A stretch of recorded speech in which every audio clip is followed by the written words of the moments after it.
Assalamualaikum, bertemu kembali dengan Politik Semasa Channel. Sebelum mula, sila tekan subscribe dan aktifkan butang lonceng agar Anda sentiasa mendapat info-info terbaru daripada channel ini. Terima kasih. Kenyataan Ismail Sabri Yaakob yang mengarahkan Kementerian Kesehatan Malaysia, KKM, memberi rawatan terbaik buat Najib Razak ekoran masalah kesihatan di penjara baru-baru ini menimbulkan kekeliruan kepada orang awam. Ironinya, nada Perdana Menteri itu amat berbeza dengan pendirian Menteri Kesihatan Khairi Jamaluddin yang agak keras dan tegas dalam soal rawatan kesihatan Najib. Rakyat kini mula tertanya-tanya apakah keperluan Ismail Sabri masuk campur dalam urusan Najib.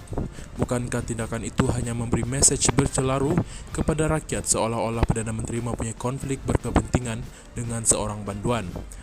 Apa sebenarnya Perdana Menteri ingin lakukan dalam sifir politik? Simpati Ismail Sabri itu hanyalah langkah populis untuk menarik sokongan dan simpati penyokong Najib yang selama ini kritikal terhadap dirinya. Ismail Sabri sebenarnya mahu alip dan pemimpin UMNO melihat dia lebih daripada sekadar poster boy untuk parti.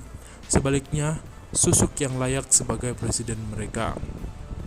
Kegairahan Ismail Sabri untuk menjadi populis lebih tersela sekiranya dia sendiri mahu membentangkan Belanjawan 2023 di Dewan Rakyat pada 7 Oktober ini ketika dia sekarang bukanlah Menteri Kewangan. Itu juga satu percaturan populis Ismail Sabri untuk memukau hati rakyat menjelang PRU ke-15 dengan menampilkan dirinya konon sebagai pemimpin yang prihatin. Nampaknya Ismail Sabri begitu gairah mau mengumumkan PRU ke-15 manakala Presiden UMNO Ahmad Zahid Hamidi berkata, UMNO sanggup meredah banjir jika ia dilaksanakan pada musim banjir. Malang sekali apabila Ismail Sabri berjamaah menteri dan parti kerajaan sehingga kini gagal menunjukkan kegairahan yang sama untuk membantu rakyat yang tersepit dengan berbagai masalah.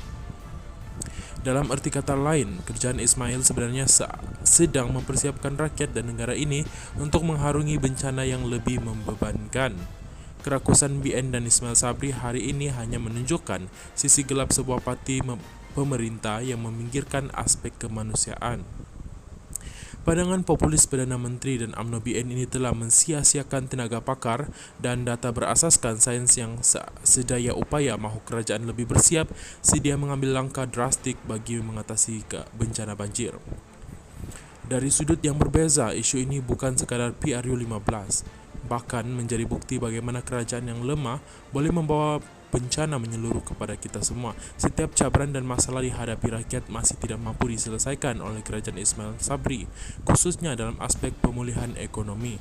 Lihat sahaja ulasan tentang Menteri Kewangan Tengku Zafrul Abdul Aziz yang tanpa segan silu mahu meyakinkan rakyat kononnya kejatuhan nilai ringgit Malaysia berbanding dolar Amerika Syarikat tidak memberi kesan kepada ekonomi negara. Ia adalah bukti jelas betapa kerajaan Ismail Sabri tidak berpijak di bumi yang nyata. Masalah kenaikan harga barang masih belum selesai. Kelemahan perkhidmatan pengangkutan awam kian hari kian menjadi-jadi dan politik perkauman dan benci-membenci kian berlarut di bawah kerajaan BN dan PN sekarang.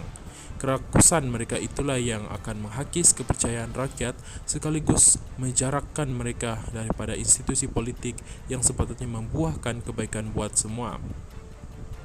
Ironinya, dalam prestasi kerajaan yang begitu lemah, apakah kewajaran Ismail Sabri dan BN berhasrat mengadakan PRU 15 semasa musim banjir?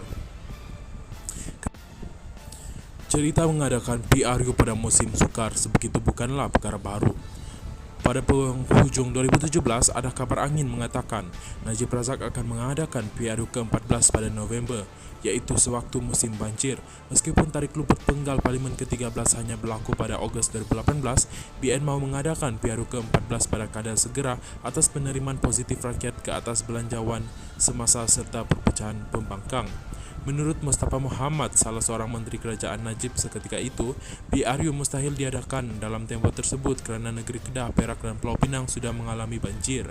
Dia turut menyatakan banjir menyukarkan pergerakan pengundi untuk keluar untuk berpeluang mengundi. Malah parti yang menang pilihan raya dengan peratusan keluar mengundi sekadar 50% akan membentuk kerajaan yang tidak mempunyai mandat kukuh. Sekurang-kurangnya Ismail Sabri dan BN perlu merujuk kes itu sebagai teladan. Bayangkanlah bagaimana jika sekolah Malaka yang menjadi pusat pemindahan sementara BPS untuk mangsa untuk jadikan pusat mengundi jika PRU dijalankan serentak pada musim banjir. Logistik dan jentera kerajaan akan dikerahkan secara besar-besaran dari aspek sumber manusia dan keuangan. Bukankah ini sesuatu yang merumitkan? Namun, apa yang kita saksikan, Ismail Sabri dan BN tetap berkeras untuk mengadakan PRU ke-15 dalam waktu terdekat. Mengapa? Sebenarnya BN yakin bahwa semakin rendah peratusan orang keluar mengundi, lebih cerah untuk mereka memenangi PRU. Teori ini sudah terbukti semasa Johor dan Melaka mengadakan pilihan raya negeri PRN. Kedua-dua PRN itu dijalankan ketika musim hujan lebat dan bencana banjir. Masih di beberapa kawasan, hujah ini mungkin dilihat menjadi ramuan terbaik buat BN dan Ismail Sabri untuk mengatasi pembangkang. Justru UMNO BN sanggup menilai bahwa banjir bukanlah masalah besar buat mereka asalkan kemenangan dicapai. Pada masa sama, suka atau tidak, Ismail Sabri perlu sedar bahawa strategi itu hanya akan memakan dirinya. Dia bakal dikenang sebagai Perdana Menteri populis kosong oleh rakyat. Integritinya pula akan terjejas teruk jika dia terus tunduk kepada desakan kluster mahkamah ketika rakyat bergelut dengan masalah serta bencana seperti banjir.